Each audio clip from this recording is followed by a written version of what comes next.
Students, कैसे हैं आप लोग। हम लोग इलेक्ट्रोस्टैट्स में कुछ टॉपिक्स ऑलरेडी पढ़ चुके हैं, जिसमें चार्जेस के बारे में पढ़े थे, चार्जेस एट रेस्ट, और चार्ज की प्रॉपर्टीज़ पढ़े थे। बहुत सारी प्रॉपर्टीज़ थी जिसमें हम लोग चार्ज ट्रांसफरेबल होता है, चार्ज क्वांटाइज्ड होता है, चार्ज कंजर्व्ड रहता है, और बहुत सारी उसमें प्रॉपर्टीज़ पढ़ने के बाद फिर हम लोग मेथड्स ऑफ चार्जिंग पढ़े थे, जिसमें charging by friction, charging by conduction और चार्जिंग बाय इंडक्शन, 3 प्रोसेस पढ़े थे। उसके बाद हमने कुछ क्वेश्चंस भी किया था। अब हम लोग स्टार्ट करने जा रहे हैं नेक्स्ट टॉपिक, जो एक्चुअली में फिजिक्स क्लास 12 का यहाँ से स्टार्ट होता है। And the topic is, now start with Coulomb's law. This is Coulomb's law. Okay, तो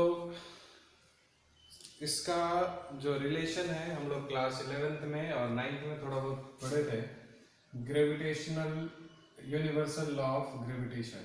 ठीक है, थोड़ा बहुत याद होगा आपको। उसमें 2 बॉडीज होते थे, ठीक है, एक m1 होता था, एक m2 होता था। इन दोनों के बीच में कुछ ना कुछ जो है डिस्टेंस होता था, और इस distance centre to centre distance हम लोग लेते थे, और इस डिस्टेंस को हम लोग क्या बोलते थे, r। तो इन दोनों के बीच में जो फोर्सेस लगते थे, that forces were directly proportional to m1 into m2 and inversely proportional to square of distance between them. और यहाँ पर ये जो है प्रोपोर्शनलिटी का साइन हट के equal to g, universal gravitational constant, g m1 m2 upon r square हो जाता था। ठीक है, क्लियर। जहाँ पर g यूनिवर्सल ग्रेविटेशनल कांस्टेंट और इसकी वैल्यू हम पढ़े थे 6.67 इंटू 10 की पावर -11 न्यूटन मीटर स्क्वायर पर केजी स्क्वायर। ठीक, सो उसी तरह से हम लोग 2 चार्जेस के बीच में, इलेक्ट्रोस्टैट्स जो चैप्टर है इसमें हम लोग बात करेंगे। कोई भी 2 चार्जेस हैं, चाहे वो पॉजिटिव चार्ज हो चाहे नेगेटिव चार्ज हो, उनके बीच में फोर्स ऑफ अट्रैक्शन या फोर्स ऑफ रिपल्शन क्या होगा, ये हम लोग फाइंड आउट करने के लिए कूलम्ब्स लॉ का इस्तेमाल करते हैं। जैसे सपोज हम लोग थोड़ा बहुत अभी तक जान चुके हैं कि अगर 2 चार्जेस हैं, ठीक, एक पॉजिटिव चार्ज, दोनों ही अगर सपोज मान लेते हैं पॉजिटिव चार्ज है, तो इसमें दोनों हम लोग लाइक चार्जेस है, तो हम लोग जानते हैं कि दे विल रिपेल ईच अदर। ठीक है, और अगर मान लीजिए सपोज दोनों ही नेगेटिव चार्जेस हैं, तो यहाँ भी दोनों लाइक चार्जेस हो गए। लाइक चार्जेस हैं तो ये अट्रैक्ट करेंगे या रिपेल करेंगे, so they will repel each other. ठीक, अगर सपोज एक पॉजिटिव चार्ज है और एक नेगेटिव चार्ज है, तो मीन्स यहाँ पर लाइक चार्जेस है या अनलाइक चार्जेस है, ये अनलाइक चार्जेस है। तो अनलाइक चार्जेस के केस में क्या होंगे, दोनों चार्जेस के बीच में जो फोर्स लगेगा वो अट्रैक्शन का लगेगा। इन दोनों के बीच में कौन सा फोर्स लग रहा है, this is the force of repulsion and here it is attraction. ठीक है, तो थोड़ा बहुत आपको पता है कि हम लोग जब ग्रेविटेशन पढ़ते थे, ग्रेविटेशनल फोर्स हमेशा अट्रैक्टिव फोर्स होता है, उनमें कभी भी रिपल्शन नहीं लगता। कोई भी 2 बॉडी है, दोनों बॉडीज हमेशा एक दूसरे को अट्रैक्ट करेगा, कभी रिपेल नहीं कर सकता है। ठीक है, लेकिन जो इलेक्ट्रोस्टैटिक है, इलेक्ट्रिक चार्जेस है, चार्जेस में हम लोग जानते हैं अट्रैक्शन भी होता है और रिपल्शन भी होता है। ठीक, तो और जब हम लोग, इसलिए हम लोग ये बात कर सकते हैं यहाँ पर कि कूलम्ब्स लॉ की जरूरत क्या पड़ी, जब ये भी 2 बॉडीज हैं, 2 मासेस हैं, यहाँ पर भी 2 चार्जेस हैं, 2 चार्जेस के बीच में फोर्स ऑफ अट्रैक्शन या रिपल्शन हम लोग फाइंड आउट कर सकते थे। यहाँ से हम लोग जब ग्रेविटेशनल फोर्स जानते हैं, तो हम लोग सिर्फ और सिर्फ क्या कर सकते थे, gravitational force of attraction find out कर सकते थे। बट कूलम्ब्स लॉ हम लोगों को क्या होगा, ये हम लोगों को फोर्स ऑफ रिपल्शन भी प्रोवाइड करा सकता है। एक्चुअली इसकी जरूरत इसलिए भी पड़ी कि जब हम लोग 2 बॉडीज के, मान लीजिए जैसे सपोज चार्ज बॉडी है, एक इलेक्ट्रॉन है और एक प्रोटॉन है, इन दोनों के बीच में जब हमने फाइंड आउट करके देखा कि इन दोनों के बीच में ग्रेविटेशनल फोर्स कितना लग रहा है, Fg निकाल के देखा तो वो वैल्यू बहुत ही कम आ रही थी, ठीक है। बट हम लोग जानते हैं कि प्रोटॉन इलेक्ट्रॉन ये सब क्या है, एक एटम के अंदर में होते हैं और ये न्यूक्लियर फोर्सेस होते हैं। प्रोटॉन या प्रोटॉन प्रोटॉन प्रोटॉन इलेक्ट्रॉन ये सब क्या है, एक एटम के अंदर में है, तो इलेक्ट्रोमैग्नेटिक फोर्सेस होते हैं और ये फोर्सेस बहुत ही ज्यादा होते हैं as compare to gravitational forces, ठीक है। तो जब एक्सपेरिमेंटली ये देखा गया तो ये देखा कि जो ग्रेविटेशनल फोर्स के कंपैरिजन में ग्रेविटेशनल फोर्स एक्चुअली में बहुत कम आ रहा था एज एक्सपेक्टेड, क्योंकि ये फोर्स बहुत ही ज्यादा होता है।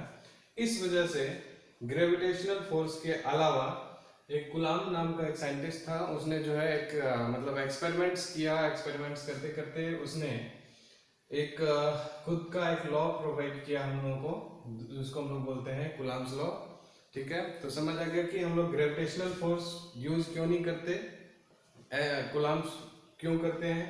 एक तो ये वैल्यू जो है एक्चुअल वैल्यू नहीं दे पा रहा था जो चार्ज बॉडीज के बीच में होता है, और दूसरा रीजन ये है कि जो कुलाम्स लॉ है वो अट्रैक्शन और रिपल्शन दोनों का फोर्स बता सकता है, और ग्रेविटेशनल जो है सिर्फ और सिर्फ ग्रेविटेशनल फोर्स ऑफ अट्रैक्शन बता सकता है, ठीक है। क्लियर है आपको? ओके। सो हम लोग अब कुलाम्स लॉ के बारे में इसी तरीके से एक फार्मूला, एक्सपेरिमेंटल फार्मूला हम लोग डिराइव करते हैं, okay. So that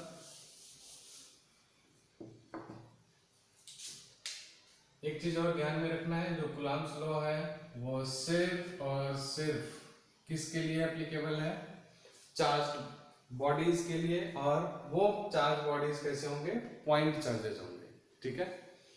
point charges हम लोग जैसे हम लोग 11th में पढ़े थे, पॉइंट मास, उसी तरह से पॉइंट चार्ज भी होता है। लेट अस सपोज कि दो पॉजिटिव चार्ज हैं, सपोज पॉजिटिव नेगेटिव भी ले सकते थे, बट हम लोग स्टार्टिंग में दो पॉजिटिव चार्जेस लिए, और एक के ऊपर में चार्ज हम लोग मान लेते हैं Q1 है और दूसरे पे चार्ज Q2 है, ठीक। इस वाले बॉडी का पॉइंट मास, पॉइंट चार्ज का जो सेंटर ये है और इस वाले का सेंटर ये है, ठीक। और इन दोनों को सेंटर टू सेंटर डिस्टेंस ये हमारा है कितना, R, ठीक। तो एक्सपेरिमेंटली ये देखा गया कि यहाँ पर आपको इतना तो पता है कि दोनों पॉजिटिव चार्जेस हैं, तो कैसा फोर्स लगेगा, रिपल्शन, फोर्स ऑफ रिपल्शन। तो एक्सपेरिमेंटली कुलाम ने ये देखा कि इन दोनों के बीच के अगर हम लोग चार्जेस को, जैसे ये चार्ज है, इसके मैग्नीट्यूड को बढ़ा दें, जैसे पहले 10 कुलाम था 20 कुलाम कर दिया, तो फोर्स पहले से ज्यादा मिला। उसी तरह से इस चार्ज को भी, चार्ज की वैल्यू या मैग्नीट्यूड को बड़ा कर दिया, तो यहाँ पर भी हम लोग को इसकी वैल्यू, जो फोर्स की वैल्यू आई वो ज्यादा आई। और इतना तो पता है हम लोग को, जो फोर्स होगा, फोर्स ऑफ अट्रैक्शन या रिपल्शन, आप जान समझ सकते हैं, जितना ये फोर्स दोनों के बीच का डिस्टेंस जो है जितना कम होगा, फोर्स ऑफ अट्रैक्शन या रिपल्शन उतना ज्यादा होगा। और जैसे जैसे डिस्टेंस को हम लोग बढ़ाते जाएंगे दोनों चार्जेस के बीच में, फोर्स ऑफ अट्रैक्शन या रिपल्शन क्या होगा, कम हो जाएगा। इसका मतलब इनने दो बातें करी एक्सपेरिमेंटली कि दिस फोर्स ऑफ अट्रैक्शन और repulsion is directly proportional to product magnitude of product of charges. हाँ, मैग्नीट्यूड इसलिए बोल रहे हैं क्योंकि ये पॉजिटिव हो या नेगेटिव हो, फोर्स इसके मैग्नीट्यूड पर डिपेंड करेगा। ये नहीं कि नेगेटिव है तो फोर्स कम हो जाएगा, पॉजिटिव है तो फोर्स ज्यादा हो जाएगा, ऐसा नहीं है, ओके।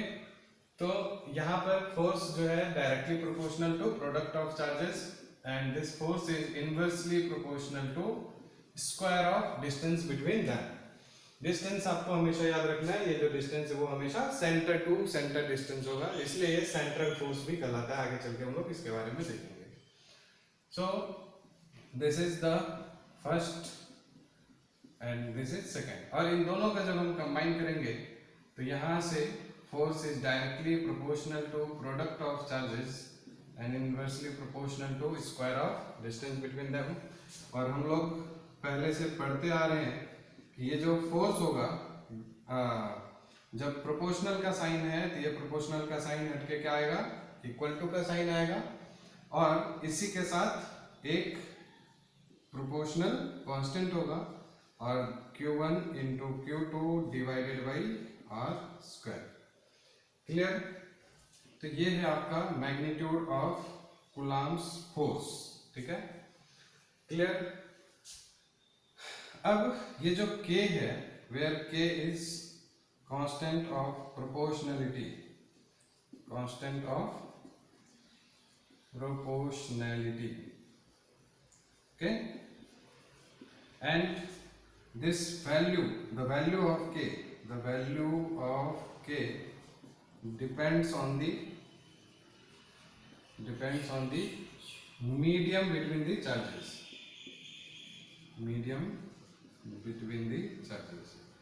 अब बात ये आ गई कि ये जो k की वैल्यू है इस दोनों चार्जेस के बीच में कैसा मीडियम है। ये कभी हमारा अभी जब कुछ भी नहीं है, इसका मतलब यहाँ पर क्या है, वैक्यूम है, ठीक, या एयर है, ऐसा हम लोग कुछ समझ सकते हैं। तो ये देखा गया एक्सपेरिमेंटली, ये भी देखा गया कि इस दोनों चार्जेस के बीच में अगर हम लोग किसी दूसरे मीडियम को रख देते हैं, एयर के अलावा, वैक्यूम के अलावा अगर कोई मीडियम रहता है, जैसे वाटर हो गया, जैसे ग्लास हो गया, ऑयल हो गया, ठीक है, इस तरह से कोई मीडियम अगर है, तो जैसे दूसरा मीडियम में ये फोर्स को देखा गया कि ये डिक्रीज हो गया। ठीक है, तो ये जो k की वैल्यू है वो वही है।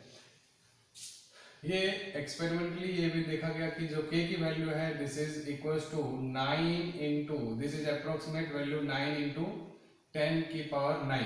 अब देख सकते हैं यहाँ से कि जो k का यूनिट होगा, ठीक है, यूनिट k का हम लोग कैसे निकाल सकते हैं, k equals to f into r square divided by Q1 into Q2।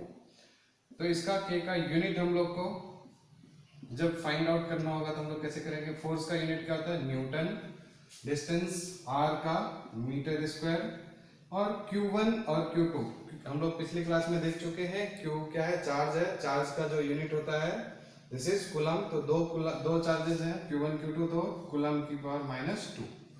समझ आ गया कि जो k है ऐसा यूनिट ऑफ k, मैग्नीट्यूड तो हो गया 9 इंटू 10 की पावर 9, तो न्यूटन मीटर स्क्वायर कूलम -2।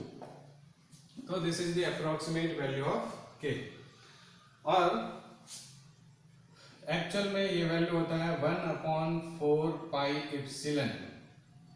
ठीक है, और जहां पर एप्सिलॉन को हम लोग बोलते हैं परमिटिविटी, परमिटिविटी ऑफ मीडियम।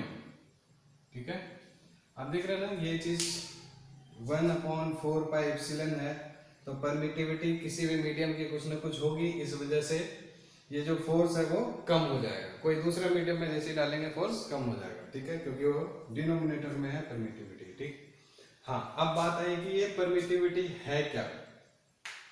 तो परमिटिविटी के बारे में हम लोग धीरे धीरे समझेंगे, क्योंकि ये थोड़ा सा नया वर्ड है तो आप लोग को प्रॉब्लम होगी। परमिटिविटी का अभी सिंपली ये समझिए कि ये जैसे परमिट, दो चार्जेस हैं, उन दोनों के बीच में कितना फोर्स लग रहा है, तो कौन सा मीडियम कितना परमिट कर रहा है उस फोर्स को लगने के लिए। कोई ऐसा मीडियम होगा जो अलाउ नहीं करेगा, कम अलाउ करेगा फोर्स को, कोई ऐसा मीडियम है जो फोर्स को ज्यादा अलाउ करेगा। तो यही है, कोई भी अगर कोई ना कोई अगर सपोज अलग अलग मीडियम है तो अलग अलग उसकी परमिटिविटी होगी, और ये परमिटिविटी जो होता है, this permittivity is equals to epsilon naught, इसको हम लोग क्या पढ़ते हैं, एप्सिलॉन, एप्सिलॉन, तो epsilon naught into epsilon r, जहां पर एप्सिलॉन नॉट जो होता है वो होता है परमिटिविटी ऑफ फ्री स्पेस, या इसको हम लोग बोलते हैं absolute permittivity, absolute permittivity of free space. और एप्सिलॉन आर जो होता है इसको हम लोग बोलते हैं relative permittivity of medium, relative permittivity of medium. Okay, so इसलिए अब हमारा जो एक्चुअल में वैल्यू हो जाएगा फोर्स का, this force is equal to 1/4 pi epsilon naught into epsilon r Q1 Q2 upon r square. Clear? अब देखिए यहाँ से K की वैल्यू हमने यहाँ से रख दिया 1/4 पाई एप्सिलॉन, एप्सिलॉन की जगह पे हम लोग फॉर्मूला होता है epsilon naught into epsilon r. But for air या वैक्यूम दिस एप्सिलॉन आर की वैल्यू अप्रोक्सीमेटली 1 होती है, इसलिए इस फोर्स को हम लोग कितना बोलेंगे, this force becomes 1/4 pi epsilon naught Q1 into Q2 upon r square. Clear है? अब where epsilon naught is equal to, इसका वैल्यू होता है क्योंकि ये कांस्टेंट है, so it is equal to 8.854। अब आप देख सकते हैं इस एप्सिलॉन नॉट की जो यूनिट होगी वो क्या होगी। अब देखेंगे एप्सिलॉन नॉट को हम लोग यहाँ पे रख देते हैं तो फोर्स कहाँ आ जाएगा, यहाँ आ जाएगा। ठीक है, एप्सिलॉन नॉट को रिप्लेस कर देंगे यहाँ, फोर्स यहाँ आ जाएगा। तो इसलिए फोर्स यहाँ है तो क्या होगा, इसका यूनिट न्यूटन की पावर -1। समझ आ रहा है? बस हमने सिर्फ इसको यहाँ कर दिया, इसको यहाँ कर दिया, तो ये एप्सिलॉन नॉट यहाँ आ गया, तो उसकी यूनिट हम लोग निकाल सकते हैं। फोर्स यहाँ 4 पाई का कोई भी यूनिट नहीं होगा, फोर्स का हो गया न्यूटन, तो नीचे है तो न्यूटन इनवर्स Q1 Q2 तो कूलम स्क्वायर मीटर -2, तो इसकी ये एप्सिलॉन नॉट की यूनिट होगी। समझ आ रहा है सबको?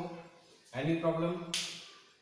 तो इसलिए इस वैल्यू को जनरली हम लोग ये भी बोल सकते हैं कि force is equal to 9 into 10⁹ Q1 Q2 upon r square. मतलब ऐसे भी हम लोग ये समझ सकते हैं कि ये 9 इंटू 10⁹ की वैल्यू कैसे आई, 1/4 पाई की वैल्यू 3.14 और एप्सिलॉन की जगह एप्सिलॉन नॉट की वैल्यू जैसे ही हम लोग ये रखेंगे ये value this value comes out to be 9 into 10⁹। Clear है? तो ये है आपका कूलम्ब्स लॉ, जिसका कि फाइनल जो डेरिवेशन है वो इतने के बराबर, मतलब इस फॉर्मूला की जो फोर्स की जो वैल्यू है, this force is force between two charges. ठीक है, अब यहां पर यह ध्यान रखना है कि कूलम्ब्स लॉ हमेशा जो है दो चार्जेस के बीच में फोर्स होता है। अगर सपोज मान लीजिए तीन चार्जेस होगा तो उस समय में हम लोग अगर सपोज Q1 है, यहाँ पर Q2 है, यहाँ Q3 है, ठीक, तो इनके लिए क्या होगा कि अगर इस दोनों के बीच में हम लोग फोर्स की बात कर रहे हैं तो इसको कंसीडर नहीं करते हैं। जब इन दोनों के बीच में फोर्स की बात कर रहे हैं तो इसको कंसीडर नहीं करते, जब इन दोनों के बीच में फोर्स की बात कर रहे हैं तो इसको कंसीडर नहीं करते। Got it? तो इसलिए ये हमेशा क्या होगा, दो ही चार्ज बॉडीज के बीच में फोर्स लगेगा। क्लियर है? तो ये था हमारा कूलम्ब्स लॉ। अगर आपको नोट डाउन करना है, स्क्रीनशॉट लेना है तो आप ले सकते हैं। ठीक, उसके बाद हम लोग इसका नोट्स जो है आपको मैं ग्रुप में प्रोवाइड करा दूंगा, उसकी टेंशन नहीं है। ठीक,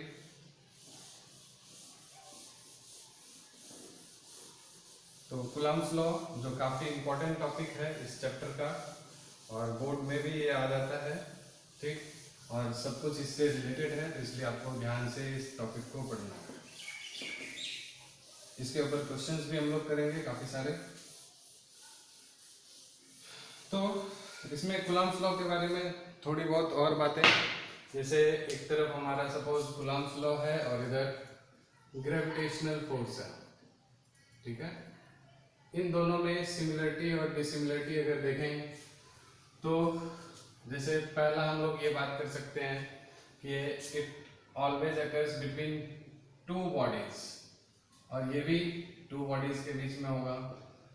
कूलम्ब्स लॉ हमेशा इट मे बी अट्रैक्टिव और रिपल्सिव, लेकिन जो ग्रेविटेशनल फोर्स है वो हमेशा क्या होगा, एट्रैक्टिव होगा। क्लियर। तीसरी बात कि ये जो है this is it may be small और लार्ज रेंज, ठीक है, और ये भी स्मॉल और लार्ज रेंज होता है, ठीक है, कम डिस्टेंस के लिए भी होता है और ज़्यादा डिस्टेंस के लिए भी होता है, तो लॉन्ग रेंज फोर्स बोल सकते हैं। कूलम्ब्स लॉ जो है ये इसकी वैल्यू जो है वो स्मॉल भी हो सकती है और लार्ज भी हो सकती है, ठीक, और ये जो है वीक फोर्स होता है, ठीक है, या फिर इसको हम लोग ऐसे बोल सकते हैं कि this is stronger than gravitational force, ठीक है, और ये वीक फोर्स होता है। और क्या बोल सकते हैं, ये सेंट्रल फोर्स है, ये अगर सेंटर टू सेंटर होता है तो ये भी सेंट्रल फोर्स है, ठीक है। और कुछ ये जो कूलम्ब्स लॉ है it also follows inverse square law. Inverse square law क्या होता है, जिसमें फोर्स जो है वो inversely proportional to square of distance होता है, ठीक, और ये भी इनवर्स स्क्वायर लॉ को फॉलो करता है, ठीक है। तो ये सब इसकी जो है दोनों में बातें हो गई। और Coulomb's law, two bodies attractive repulsive, और कुछ सेंट्रल हो गया, रिपल्सिव हो गया, स्ट्रॉन्गर हो गया, और कोई पॉइंट। हाँ, अब देखिए इसमें न्यूटन्स थर्ड लॉ, जैसे ये ऑलवेज, जैसे इस दोनों बॉडीज पे चार्जेस लग रहे हैं, ठीक है, तो जितना Q1 ये है Q2 ये है, इन दोनों के ऊपर जो फोर्सेस लगेंगे वो जितना फोर्स इस पे लग रहा है, जैसे सपोज इस पे लग रहा है, मान लीजिए फोर्स ऑन 1 ड्यू टू 2 और फोर्स ऑन 2 ड्यू टू 1, ये हमेशा इक्वल होगा और अपोजिट होगा। तो यानी हम लोग ये बोल सकते हैं कि ये न्यूटन्स थर्ड लॉ को फॉलो करता है, ठीक है, और ये भी न्यूटन्स थर्ड लॉ को फॉलो करेगा, ठीक है। उसके बाद आता है हमारा कि ये वैक्यूम में हो सकता है, जो कूलम्ब्स लॉ है ये वैक्यूम में एप्लीकेबल है, और ये भी वैक्यूम में एप्लीकेबल है, अदर मीडियम में भी हो सकता है, और ये भी अदर मीडियम में भी हो सकता है, ठीक है।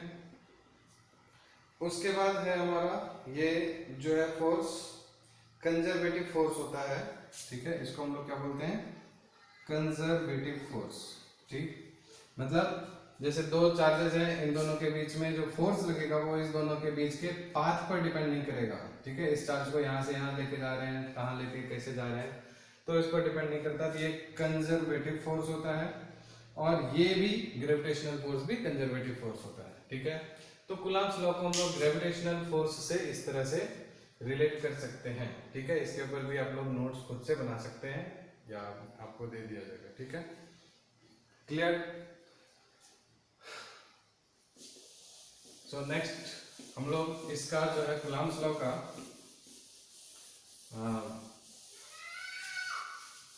लिमिटेशंस को पढ़ लेते हैं कि लिमिटेशंस क्या क्या हैं इसके कूलम्ब्स लॉ के। So what are the limitations of Coulomb's law?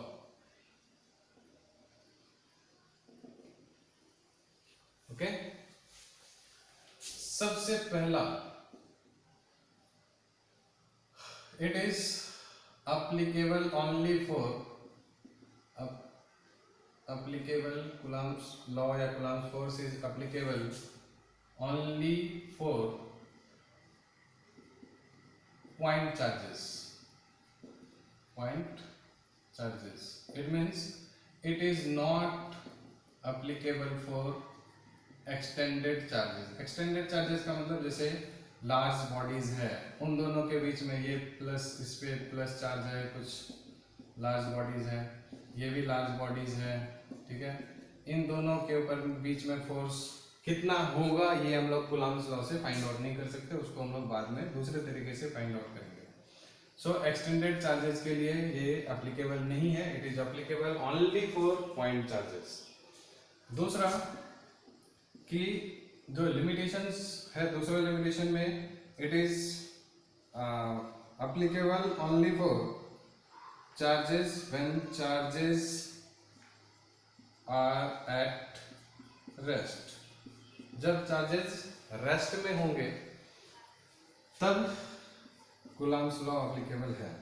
अब देखिए, जब ये चार्जेस मोशन में होंगे, when charges are in motion,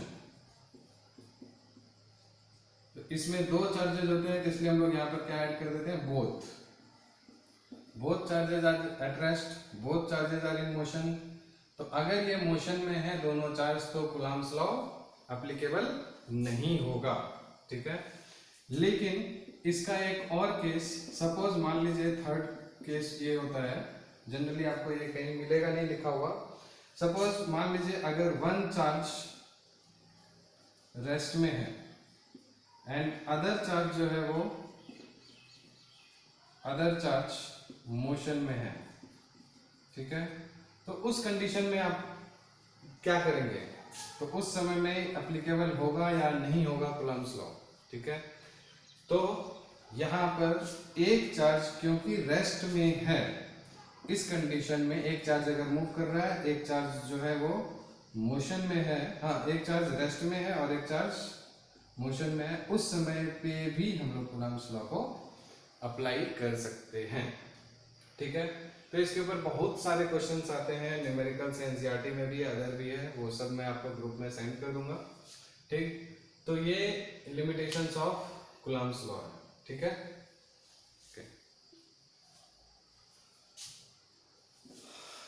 next